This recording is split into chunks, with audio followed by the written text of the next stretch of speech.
Évoquer les origines du tango en Argentine est tabou, c'est très sensible. Comment imaginer que la musique nationale puisse être née ailleurs que sur un quai de Buenos Aires? C'est pourtant le parti que prend le cinéaste angolais Dom Pedro dans son film intitulé Tango Negro, les racines africaines du tango.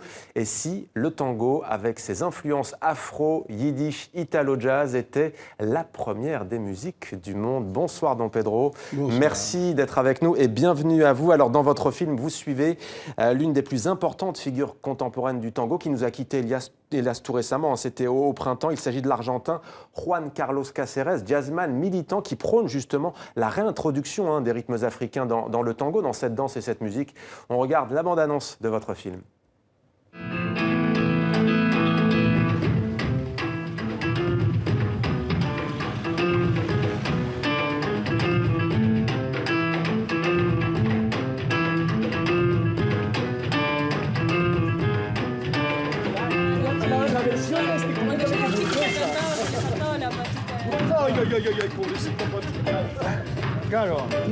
C'est un sujet de polémique, ce sujet-là. Parce que l'Argentine, c'est un pays blanc, à 90%. Et où sont passés les Noirs?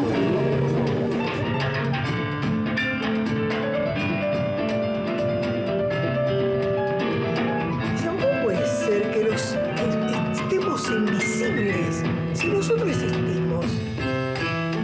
El tango, querido amigo, es cosa seria, que viene desde muy lejos se tiene. Los negros con sus tambores y sus jaranas. Tango encierra tres nostalgias, tres tristezas.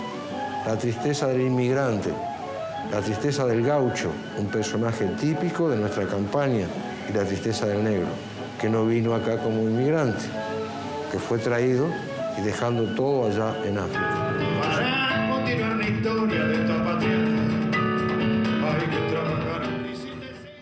Dom Pedro, comment vous est venue l'idée de réaliser un documentaire, un film précisément sur les origines africaines du tango?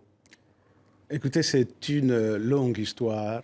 En fait, c'est un peu aussi, ça va dans ma veine, si j'ose dire, parce que l'idée m'est venue à l'époque, alors que je mettais en place les premières scènes d'un film qui s'appelle Kinmaribo Danse, qui retraçait déjà les origines de la musique rumba. Ouais. OK? Et à partir de là, donc, il m'a fallu voir par où j'allais rebondir. Et naturellement, l'idée m'est venue. Je me suis dit que j'étais dans les Caraïbes, en Amérique du Sud. Donc, je me suis dit que j'y suis, j'y reste. Donc, sachant que le mot tango me disait déjà quelque chose depuis l'enfance, puisque c'est un mot issu d'une langue qu'on appelle Kikongo, la langue officielle de l'ancien royaume du Congo, d'où sont venus des pays comme l'Angola, mon pays, et les Congo-Kinshasa, les Congo-Brazzaville, les Gabon, en fait, toute la sphère de ce qu'on appelle l'Afrique centrale. Et donc, ces mots tango n'est que, non pas la déformation, n'est que, à l'époque, les Européens avaient du mal à prononcer les mots tango, comme c'est dit dans les films. Tango signifie soleil, espace-temps, période, époque, donc selon la manière dont on va utiliser ces mots. Et naturellement, lorsque j'entends tango et que j'ai commencé à fouiller un peu, je tombe sur des documents qui me parlaient. Sachant que tango, comment est-ce que cette musique est devenue à être appelée tango? Comment est-ce qu'elle est née dans ce pays qu'on appelle l'Argentine? Sachant qu'il n'y a pas que ça. Non seulement les autorités de l'époque mettaient en cause l'africanité au sein de cette musique, mais aussi on faisait croire qu'il n'y a jamais eu de Noirs en Argentine. Ouais. Non, il y avait des Noirs, mais il n'y a plus de Noirs. Or, les films, vous l'avez vu, prouvent les contraires, dans la mesure où on voit des Noirs. On va revenir sur ce point particulier, mais vous nous dévoilez donc la profondeur des empreintes africaines du tango. En quoi s'inspire-t-elle cette fois, je m'adresse à vous, j'imagine en tant que passionné aussi, vous qui connaissiez personnellement ce grand pianiste Juan Carlos Cáceres. En quoi est-ce que effectivement le tango est imprégné techniquement, y compris au niveau de son essence même de rythmes africains? Complètement, parce que d'abord, c'est vrai que je vais rendre hommage à ses frères et amis, compères des combats, entre guillemets, si j'ose dire. Et n'eût été sa présence, je pense que j'aurais eu du mal à faire la démonstration qui est visible dans ces films.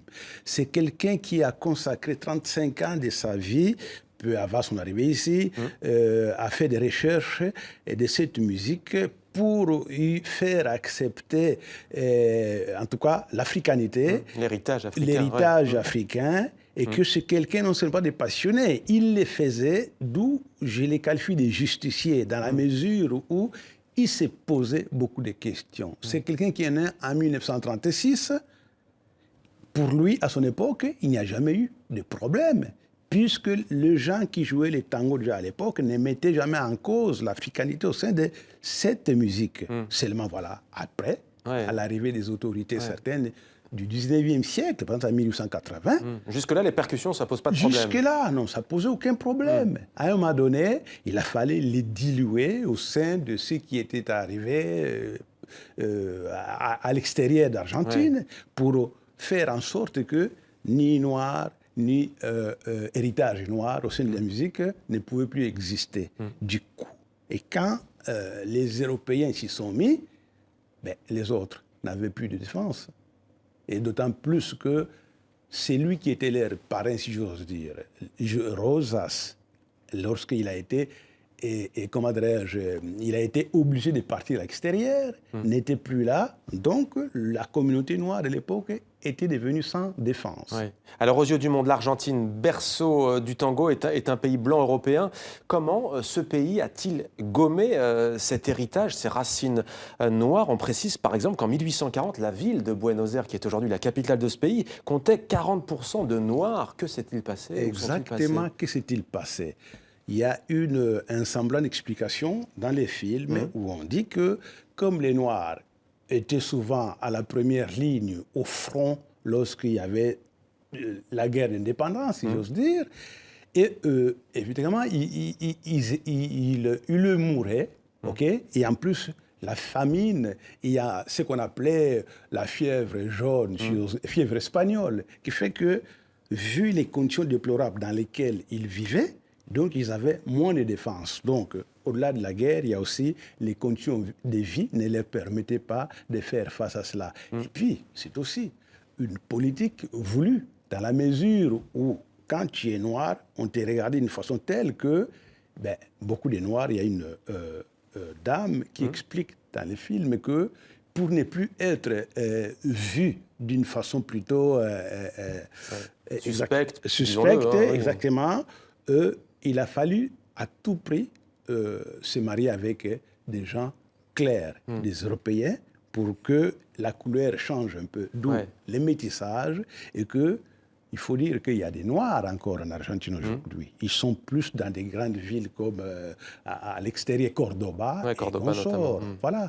Mais je m'amusais à compter les Noirs. Des dizaines de matin jusqu'à minuit, des fois j'en rencontrais 9 Noirs seulement dans la ville de Buenos Aires, mais parmi les Noirs, il n'y avait pas un Argentin, ou soit des Uruguayens ou bien des Brésiliens. Ou de Colombie, de la région d'Amérique du Sud. Alors, votre film est une histoire d'un mouvement musical, mais c'est aussi un film politique. De quoi, selon vous, cette histoire du tango est-elle le symptôme, le symbole, au fond? Je pense que l'explication du tango va au-delà de ce qu'on peut imaginer. Et il m'arrive de poser des questions. Comment ça se fait qu'un pays comme l'Argentine a fait croire au monde entier qu'il n'y a jamais eu de Noirs et que la musique, cette musique n'a jamais eu d'empreinte africaine? Je vais vous donner un exemple. Je suis en contact jusqu'aujourd'hui avec le plus grand danseur de tango, qui est noir, argentin. OK? Mais lorsqu'il venait se produire ailleurs, on le présentait comme étant un noir américain. Parce qu'être noir américain, c'est encore acceptable ailleurs. Et ce monsieur a beaucoup de choses à raconter. Il a peut-être dans les 70 et quelques ou 80 ans. Ce qu'il a vécu, maintenant, ça peut être raconté. C'est pour dire que c'est cette connotation politique dont je n'ai pas encore de réponse à ce niveau-là. C'est le début d'un long travail. Juste en quelques mots, qu'est-ce qu'a perdu le tango, selon vous, en occultant une partie de sa mémoire et de son héritage africain? C'est une danse, on le sait, qui est à la fois très élégante, très sensuelle, parfois pour ne pas dire érotique. Qu'est-ce qu'elle a perdu? Elle est guindée, elle est un peu froide parfois? Ce que le tango a perdu au départ, c'est cette vivacité, la convivialité. C'était une musique festive, en Ouais, fait. avec un côté peut-être plus improvisation. Complètement Ouais, improvisation, ouais. la liberté, si j'ose dire. Ouais. Ok. Mais depuis, le tango Elle a est été libre dans un certain codifié, mouvement, ouais. complètement été codifié Ouais. dans son évolution. Pourquoi? Parce que industrialisé, c'était aussi une manière de faire en sorte que regardez comment on danse les tangos. Donc votre tango ne peut pas être. Or, on sait que les Européens à l'époque codifiaient les pas pour ne pas oublier les pas que les Noirs faisaient. On peut le dire sur le jazz, le rock et consorts, tout ça. Donc, c'est des musiques qui font que, à partir du noir, ça prend une évolution. Et après. Don Pedro, vous êtes donc angolais, vous vivez en France depuis de longues années. Vous êtes angolais, vous êtes lusophone, donc, et non pas à la base francophone. Vous parlez parfaitement le français. Quel est votre rapport à cette langue? Écoutez, vous savez, je viens d'un pays qui a connu 41 ans de guerre. Je suis né dans mon pays, au nord de l'Angola. J'y suis sorti justement au début de la guerre de libération et que depuis, il y a eu des années. Mais je suis arrivé très tôt en France. Quand je dis très tôt, j'avais déjà... je savais déjà ce que c'était la vie. Quoi, hein. Et depuis, donc, je suis resté dans ces pays. Pourquoi? Parce que finalement, par amour pour la France, par amour pour cette culture à laquelle je me reconnais, si j'ose dire. Et le fait de faire ces métiers, ces beaux métiers, me permet de dire que finalement, si j'étais ailleurs, est-ce que j'aurais fait ces métiers ici, en France? C'est-à-dire, je suis francophile peut-être, je suis peut-être francophone, mais je reste avant tout angolais, puisque dans mon travail, il y a des guichets auxquels je n'ai pas accès. C'est à ce niveau-là. Donc, d'ailleurs, j'en profite pour rendre hommage à votre chaîne, TV5 Monde. Ils sont pratiquement présents dans tous les films que j'ai pu faire. La première que j'ai pu signer lorsque Frédéric Mitterrand était aux commandes de la programmation de TV5 Monde. C'est avec lui que j'avais signé pour faire la série. Du et la francophonie, c'est aussi, en tous les cas, Don Pedro, le trait d'union entre vous et cet immense pianiste qui nous a quittés puisqu'il était parfaitement francophone et francophone, Juan Carlos Caceres. Merci. Juste en un mot, où peut-on voir le film? Écoutez, les films, il n'est pas encore édité, mais aujourd'hui, je vous apprends, par exemple, qu'il est à l'affiche d'une salle à Harlem, à New York.